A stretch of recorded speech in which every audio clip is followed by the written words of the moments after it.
let's start with the origins of where you're from. Where'd you grow up? So half my life I grew up in Fresno, California, and the other half I grew up in Hayward, California. Okay, and what was it like growing up there? So Fresno, California, it was a bit different. It was we had a lot going on in my, I don't know if you want to say, my little community, my little neighborhood, I guess you can say. Mm-hmm. There was always a lot going on there. A lot of gangs, a lot of there's a little bit of a lot. But once I moved to Hayward, California, that's where everything kind of settled down in a way. I didn't hear it wasn't that crazy over there. And what about living quarters? Did you live in an apartment or?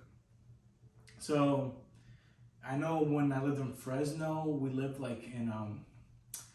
we lived in a house for a while at a young age. I don't remember how old that was, but I know I was young.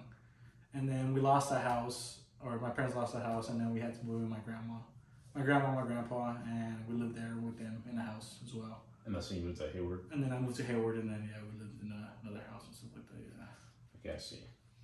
And so that was, I guess, later in childhood, it grew to a 6-family household. Yeah. Or 6-person family household. Yeah, pretty much. Okay, awesome. And was this a more urban or rural setting? What do you mean? So urban is just more, it would be like downtown Austin. Rural would be more like out in the countryside. It was like a little bit of both. I guess I don't know. It was just like it's like a neighborhood. Kind of like suburbia. Yeah. I guess you can say suburbia is definitely more rural, I'd say.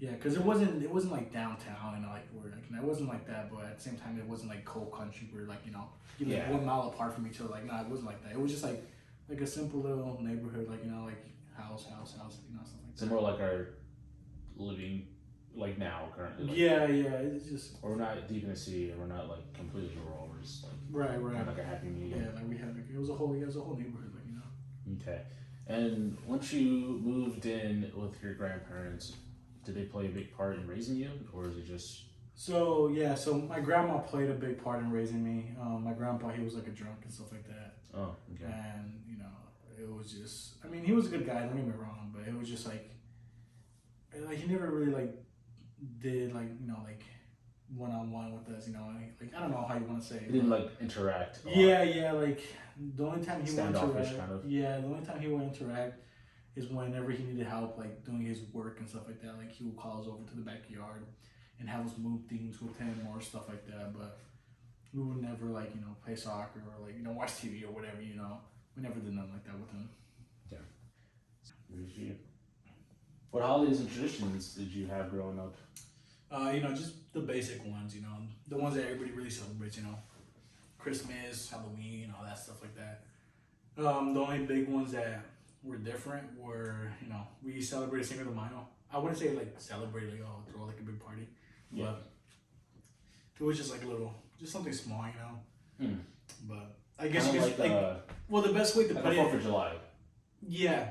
Like I said, the best way you can put it is just an excuse to drink, Okay. Not me, but well, that, my uncles and stuff like that. It was that sounds like any American holiday, actually. And what are some common jobs in your culture? Common jobs. So for female wise, the most common one I would see is cleaning houses, or when I lived in Fresno, actually I had some aunts that would go to the fields because we lived in the valley, Fresno Valley, so we had a lot of farming, right? Yeah. Mm-hmm. So we had there would be grape farms and stuff like that, or strawberry farms. So they would go and pick and stuff like that. Mm.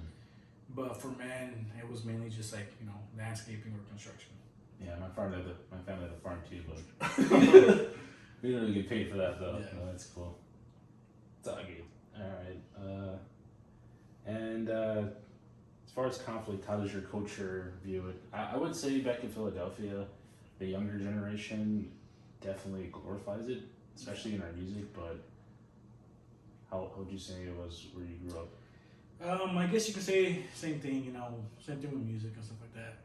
And the younger generation, they just, I don't know, they just made a big deal out of it. Mm-hmm. They will always post on social media F the police because something small, even though they don't even know what happened or whatever, you know. And then like the older generation just like, I'm not gonna say they don't care, but like they're just like, oh, what happened?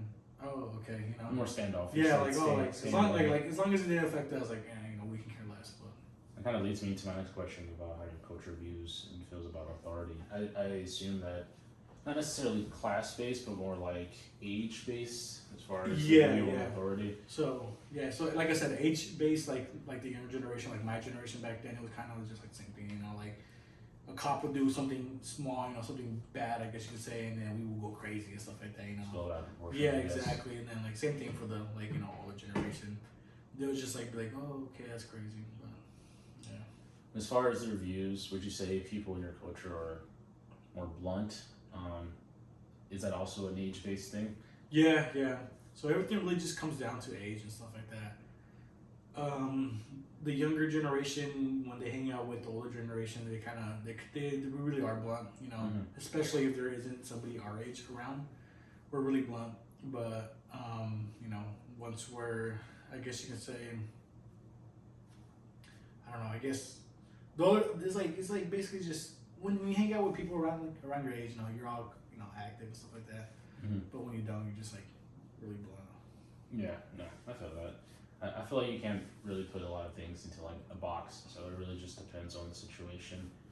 And as far as community, is that super important in your culture, or are you more like class based, like or like where it's like every family for itself? You know? Nah, we're really like, you know, we as from what I see, we really try to like, I don't know, I guess you can say work as a community, I guess you can say, but at a certain extent, you know, like realistically, like I remember we were always like, well, I grew up around in a neighborhood where there was always like a lot of Mexicans and stuff like that, you know.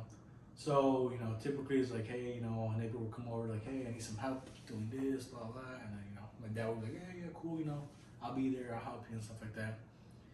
And then like, whenever there was like parties and stuff like that, you know, we would get invited and stuff like that. I know sometimes the women in the neighborhood, they'll get together and they'll be like, all right, I cook this, you cook that, you know, blah, blah, blah. And then we all just bring it to the party and, you know, we just.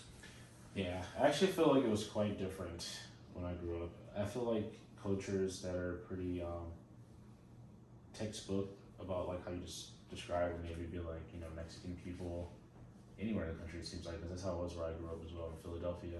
But also like the Jewish community is really known for sticking together.